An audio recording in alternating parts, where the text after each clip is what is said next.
हेर्न सक्नुहुन्छ हाम्रो देशको स्थिति र किसानको वास्तविक पीडा कस्तो रहेछ। अहिले काउली मैले लागेको 10 कट्ठाको काउली सबै वेस्ट भइरहेछ। कसैले किन्न नपाएर, बजार नपाएर सबै हाम्रो खेतमा कुहिनै थालेछ। हेर्दै हुनुहुन्छ तपाईँ, काउली कति बिजोडको छ।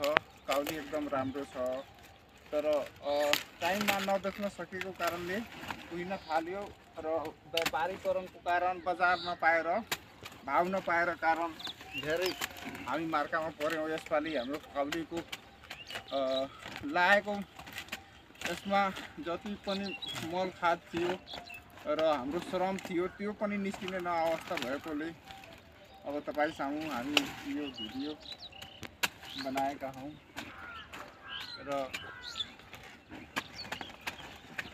आफ्नो दुःख हाम्रो नेपाल सरकारले हामीहरू किसानहरूको पीडा र दुःख बुझिदिन यही भिडियो मार्फत अनुरोध गर्न चाहन्छु।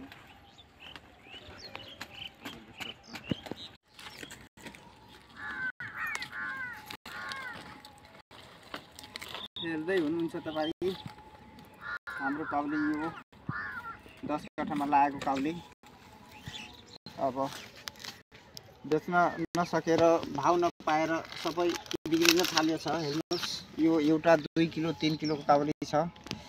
अनि यो रातो कलर हेरिराख्नु भएको छ। नबेच्न सकेको, व्यापारी र बजार नपाएको कारणले यो काउली हाम्रो सब कुहिन थाल्यो, वेस्ट भयो।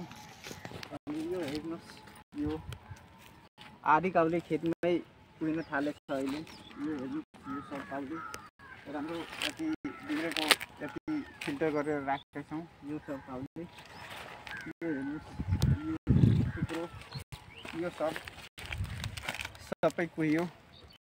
अनि यति लागेको थियो काउली कि अब